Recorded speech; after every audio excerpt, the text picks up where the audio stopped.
안녕하세요. 중요한 뉴스가 왜 중요하고 뭐가 달라지는지까지 10분 만에 떠먹여드리는 뉴스 뷔페입니다. 오늘도 하루 뉴스를 테크부터 경제, 부동산, 국제까지 한 상 가득 차렸습니다. 삼성과 손잡으려는 엔트로픽부터 나스닥에 입성한 스페이스X, 지방으로 번지는 반도체 클러스터, 그리고 메시와 어깨를 나란히 한 음바페까지 짚어보겠습니다. 먼저 테크부터 보시죠. 테크탭입니다. 오늘은 엔트로픽을 둘러싼 두 가지 소식과 엔비디아의 차세대 칩 이야기를 준비했습니다. 커스텀 칩 경쟁부터 매출 역전, 그리고 루빈 양상까지 차례로 보시죠. 먼저 엔트로픽이 삼성전자와 손을 잡으려는 움직임입니다. 엔트로픽이 삼성전자와 커스텀 AI 가속기 제조를 위한 초기 논의에 들어갔습니다. 삼성의 이나노 공정과 첨단 패키징 기술을 활용해 엔비디아 의존도를 낮추려는 시도로 해석됩니다. 다만 칩의 용도와 성능 수준은 아직 확정하지 못한 예비 단계라고 밝혔습니다. 대형 AI 랩들이 엔비디아 GPU 공급난과 높은 단계에 직면하면서 연산 원가를 통제하려 자체 칩 설계로 방향을 틀고 있습니다. 엔트로픽이 삼성을 파운더리 파트너로 검토한다는 건 TSMC 편중 구도에 균열이 생긴다는 신호입니다.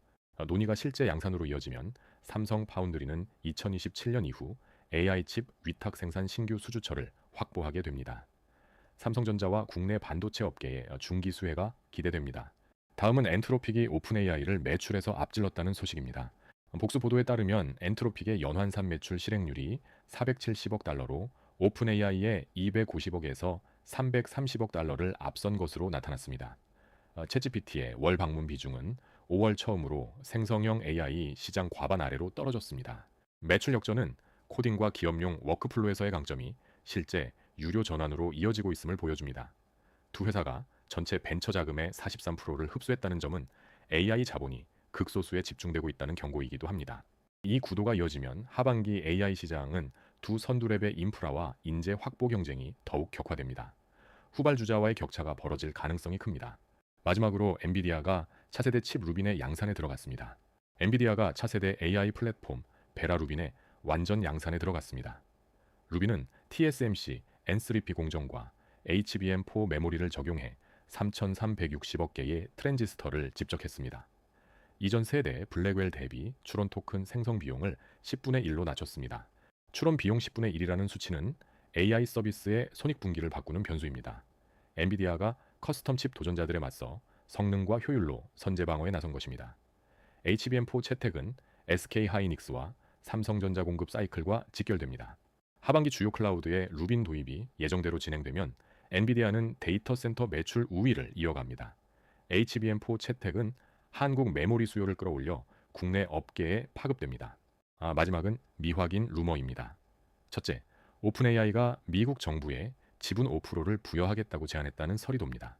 둘째, 애플 비전 프로 담당 임원이 오픈AI로 이직한다는 이야기도 나옵니다. 다만 두 사안 모두 미확인입니다. 네, 오늘 경제 소식입니다. 약 2.5조 달러 규모 스페이스X의 나스닥 100 편입, 물가는 여전히 높다는 연준 발언, 그리고 인연물 국채금리 하락까지 살펴보겠습니다. 먼저 약 2.5조 달러 규모로 상장한 스페이스X가 나스닥 100 지수에 편입됩니다. 약 2.5조 달러 규모로 상장한 스페이스X가 7월 6일 월요일 나스닥 100 지수에 공식 편입됩니다. 나스닥은 일론 머스크의 기록적 IPO를 수용하려 특별 편입 규정을 마련했습니다. 지수를 추종하는 수조 달러 펀드들이 스페이스X를 담아야 해 대규모 리밸런싱이 불가피합니다. 지수 편입은 패시브 펀드의 기계적 매수를 부릅니다. 초대형 신규 종목이 들어오면 기존 구성 종목의 비중이 조정되며 자금이 이동합니다. 편입 당일 전후로 관련 종목의 변동성이 커질 수 있습니다. 초대형 종목 편입은 나스닥 100 추종 자금의 재배분을 촉발합니다. 미 증시는 7월 6일 전후로 변동성이 커질 수 있습니다. 다음은 연준입니다. 케빈 워시 연준 의장이 물가가 여전히 너무 높다고 강조했습니다. 케빈 워시 연준 의장이 CNBC 인터뷰에서 물가가 여전히 너무 높다며 2% 인플레이션 목표에 대한 의지를 강조했습니다. 다만 약한 6월 고용지표 탓에 7월 인상 경로는 그리기 어렵다는 분석입니다. 물가 목표를 거듭 강조하는 것은 성급한 인하 기대를 억제하려는 기대 관리 성격이 강합니다. 고용은 식고 물가는 끈적한 스태그플레이션적 딜레마 속에서 연준은 인상도 인하도 서두르기 어려운 처지입니다. 연준의 물가, 우선 기조가 조기 인하 기대를 누릅니다. 미국 채권과 주식시장은 하반기 내내 지표에 의존한 변동성이 이어질 전망입니다. 마지막으로 채권 시장입니다. 약한 6월 고용에 인상 기대가 줄며 2년물 국채 금리가 내렸습니다. 6월 고용 지표가 예상보다 약하게 나오자 연준 인상 기대가 줄며 2년물 국채 금리가 하락했습니다.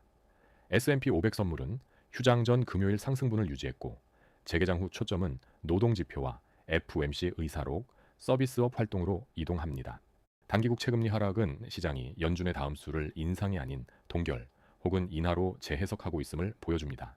금리 기대 후퇴는 기술주에 우호적이지만 배경이 경기 둔화라면 실적 우려와 상충합니다. 금리 기대 후퇴는 성장주에 우호적이나 경기 둔화 우려와 상충합니다. 미 증시는 이번 주 서비스업 지표와 의사록의 방향을 의존합니다. 끝으로 확인되지 않은 시장 관측입니다. 연준이 고용과 물가 지표의 신뢰도를 재점검한다는 관측이 나옵니다. 또 S&P 500이 7월 6일 상승 출발할 확률을 62%로 베팅한다는 얘기도 있습니다. 모두 미확인입니다. 부동산 탭입니다. 지방 반도체 클러스터부터 주택담보대출 규제 강화, 서울 집값 급등까지 세 가지를 짚어봅니다.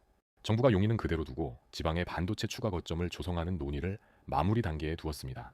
용인 클러스터는 유지하고 호남 충청권에 200조 원 이상 투자가 거론됩니다. 광주 전남이 용수와 재생에너지 입지에서 유리해 유력 후보로 꼽힙니다. 반도체 클러스터는 수만 명 규모 고용을 동반해 배후 주거 수요를 만들어 후보지 인근 부동산의 선반영 기대가 형성됩니다. 지방 반도체 거점 조성은 배후 주거 수요를 자극합니다. 광주 전남과 충청 부동산은 후보지, 확정시 중장기 개발, 압력이 커질 전망입니다. 무주택자와 처분조건부 1주택자의 주택담보인정 비율이 70%에서 40%로 축소됩니다. 무주택자와 처분조건부 1주택자의 LTV가 70%에서 40%로 줄고 대출 한도는 집값에 따라 차등 적용됩니다. LTV를 절반 가까이 낮추고 고가주택 한도를 전객으로 묶은 것은 대출을 지렛대 삼은 상급지 갈아타기 수요를 직접 겨냥한 설계입니다. 고가주택 대출 한도 전객 제한이 상급지 갈아타기를 억제합니다. 서울 경기 고가시장은 현금 여력 중심으로 재편될 전망입니다. 2025년 서울 아파트 매매 가격이 9% 가까이 급등하며 19년 만에 최대 상승폭을 기록했습니다. 2006년 이후 19년 만에 최대 상승입니다. 시장은 금리라는 비용보다 공급 부족이라는 공포가 더 크게 작용하는 국면으로 진단합니다. 19년 만에 최대 상승은 공급 부족 심리가 금리 부담을 압도하며 서울 핵심지에 자금이 집중된 결과입니다. 공급 부족 심리가 서울 핵심지 상승을 이끕니다. 서울 상급지 시장은 규제 강화 속에도 양극화가 지속될 전망입니다. 부동산 관련 확인되지 않은 소식도 있습니다. 용인 반도체 국가산단 착공을 2026년으로 앞당긴다는 설, 삼성이 호남에 일부 펩시설 건설을 검토한다는 설이 돕니다. 모두 미확인입니다. 이번엔 국제 소식입니다. 월드컵 16강 열기부터 베네수엘라 강진 그리고 중국 군 동향까지 짚어보겠습니다.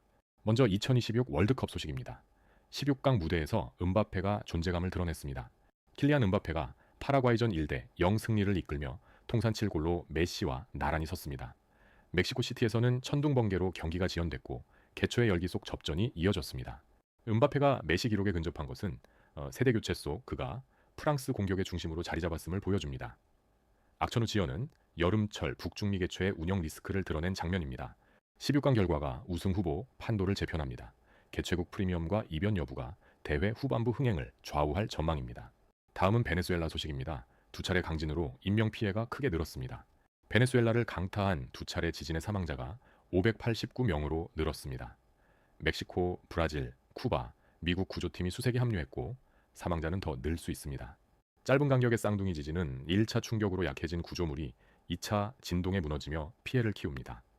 4개국 구조대의 동시 투입은 재난이 자국 대응 역량을 넘어섰다는 신호입니다. 초기 며칠의 국제구조 성과가 최종 사망 규모를 가릅니다. 골든타임 안의 즉각적 인명구조가 관건입니다. 마지막은 중국 소식입니다. 시진핑 주석이 신임 장성들과 결속을 과시했습니다. 시진핑 주석이 7월 3일 새로 승진한 장성들과 기념사진을 찍었습니다. 인민해방군의 당에 대한 충성을 다지려는 행보로 이딴 군 인사설속이 이루어진 공개 행사입니다. 최고 지도자가 신임 장성과 직접 사진을 찍는 것은 군 인사에 대한 개인적 장악력을 과시하는 정치적 신호입니다. 이딴 물갈이 속 결속 행보는 내부 불안 요인을 관리하려는 의도로 읽힙니다. 군 결속 과시는 지휘계통 장악을 재확인합니다. 대만과 남중국해 등 대외 정책의 예측 가능성과 맞물려 주변국이 주시하는 변수입니다. 끝으로 확인되지 않은 국제 루머입니다. 중국군 고위 인사 추가 숙청설이 돌고 있고 베네수엘라 지진 피해 규모가 더 커질 수 있다는 우려도 나옵니다. 모두 미확인입니다. 오늘 준비한 뉴스 여기까지입니다. 매일 중요한 뉴스들만 골라 왜 중요하고 뭐가 달라지는지 10분 만에 떠먹여 드리겠습니다. 구독하고 알림 설정해 두세요.